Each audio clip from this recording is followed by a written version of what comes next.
Hello, dear leaders. This is John here, and very excited to meet you all in another episode on Biblical Leadership Institute. If you're blessed by my videos, please do your part by subscribing, sharing with your friends and family. And I also encourage you to read my latest book on Christian leadership titled 10 Pragmatic Leadership Principles from the Bible. In recent times, as you know, the word anxiety is often used or abused, I should say. Especially in the West, the number of people with anxiety issues has been exponentially growing. It's rather rare to see someone who does not deal with anxiety in their personal lives nowadays.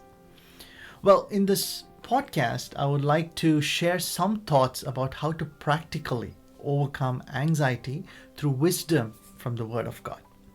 I would be presenting 3 encouragements which I believe would boost your confidence in yourself and God.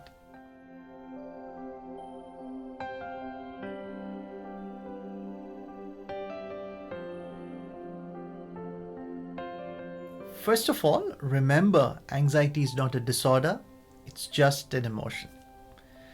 Contrary to public opinion, it's neither a disease nor a disorder. Instead, it's just another emotion. Let's take anger, for example. Is it disorder or an emotion? If noise makes you irritated or angry, that doesn't mean you remain angry always. If you move away from a noisy place, your agitation subsides, correct? On the other hand, imagine if you have a headache. You're going to feel the pain irrespective of what you do or wherever you are, because the headache you have is a disease. If you're feeling anxious, it doesn't mean you're anxious about every other thing in life.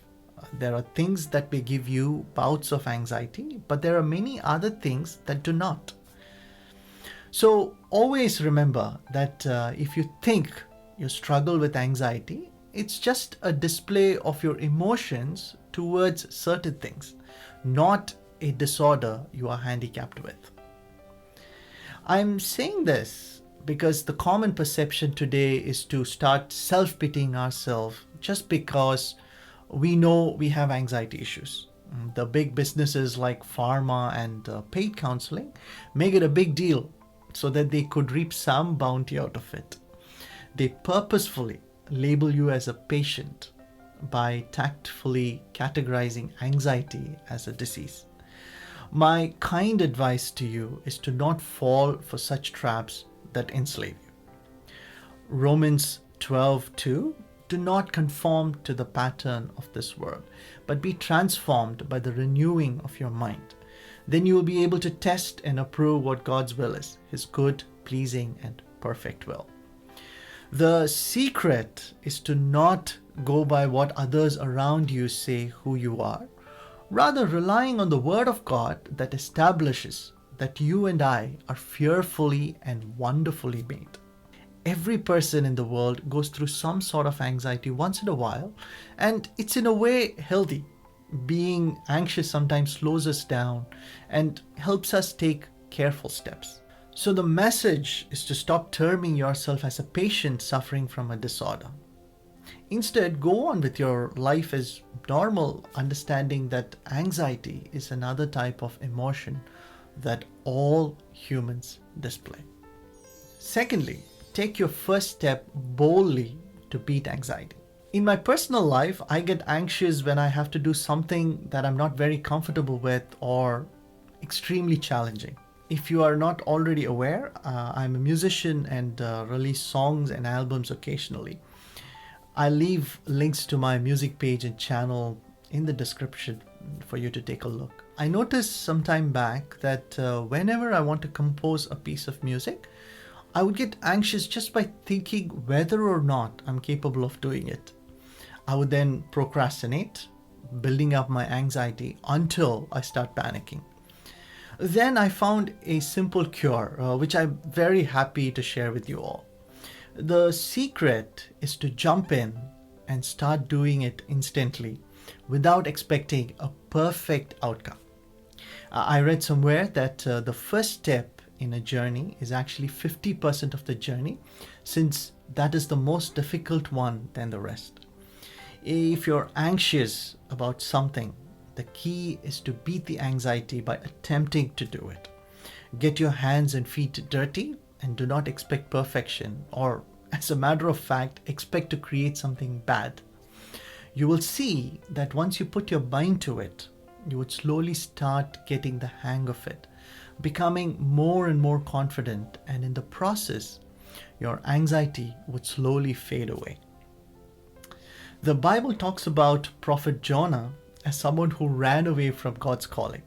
He went to the lowest deck of a ship and slept there, trying to avoid the responsibilities that God had entrusted to him. After Jonah confessed and decided to go to Nineveh, he spoke with so much courage that the king and the people of the kingdom repented and were able to avoid the big calamity.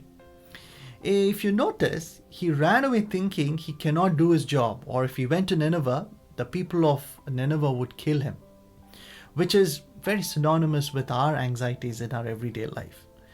But when he decided to go and face Nineveh head on, he went above his fears and apprehensions and gathered the courage to influence an entire kingdom. So the lesson to learn is that if you run away from your responsibilities or procrastinate, you're only worsening the situation at hand, which would cause a lot of anxiety. Instead, if you jump in and start doing, you are in a way boosting your confidence, thereby lessening your anxiety.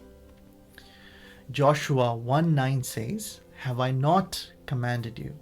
Be strong and courageous. Do not be afraid. Do not be discouraged, for the Lord your God will be with you wherever you go." Lastly, anxiety is usually a state of being helpless. Almost all forms of anxiety can be linked to being lonely or helpless. Thanks to advancements in tech nowadays, we have stopped interacting with people, but instead found solace in gadgets. A while ago, we had to anyway step out of our houses to buy groceries, interact with the person there, or sit in a workplace with others, travel in public transport, physically meet with friends, etc. Look at our current state, especially after the pandemic. We have been confined to our rooms with little or no physical interactions. The gadgets and media we enjoy can only satisfy our eyes for a brief moment, but in the long run, they actually do the opposite. When humans realize they are helpless or lonely, they automatically fall into a state of anxiety, which only worsens as time goes by. Take, for instance, you are invited to a party where you do not know anybody. The feeling of not knowing anyone could make you anxious and dread the day as it approaches. But think about going to your best friend's birthday party where all your other friends gather. There is no anxiety because you know you will be welcomed and have a fellowship out there. That's why church fellowship is such a key part of Christian life. It is the only place apart from your own family where you are genuinely cared for and not judged for your shortcomings. I usually encourage both my sons to play music in church because that is where everyone is going to be happy and appreciate them no matter how good or bad they play on stage, which is a confidence booster. Imagine performing in front of America's Got Talent.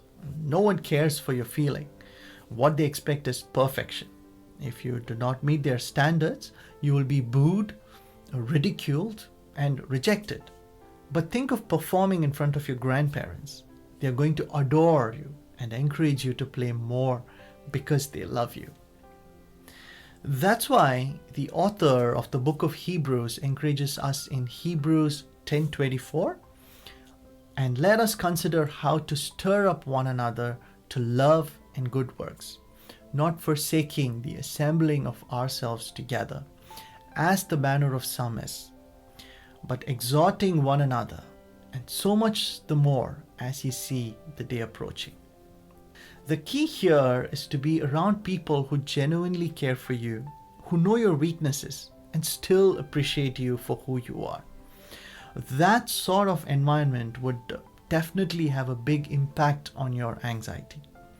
The confidence of having someone there for you itself will boost your morale. Saying that, who better than a loving God who holds us in the palm of his hands? The world, as we see, is going into a state of helplessness, and loneliness has become the norm. But look at our confidence in God. Job 11:17 to 19. Your life will be brighter than the noonday. Even darkness will be as bright as morning. Having hope will give you courage. You will be protected and will rest in safety.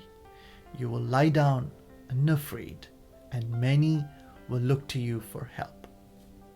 So trust in God that He is with you wherever you go. He has the best plans for you, whether good or bad. When it's from Him, it's always in our best interests. A faith like this will surely drive our anxieties away. In conclusion, I hope I was able to help at least a bit to encourage you and help you fight your anxieties. I pray that you excel in everything you do by the grace of God. Until we meet again next week, this is John signing off. God bless you.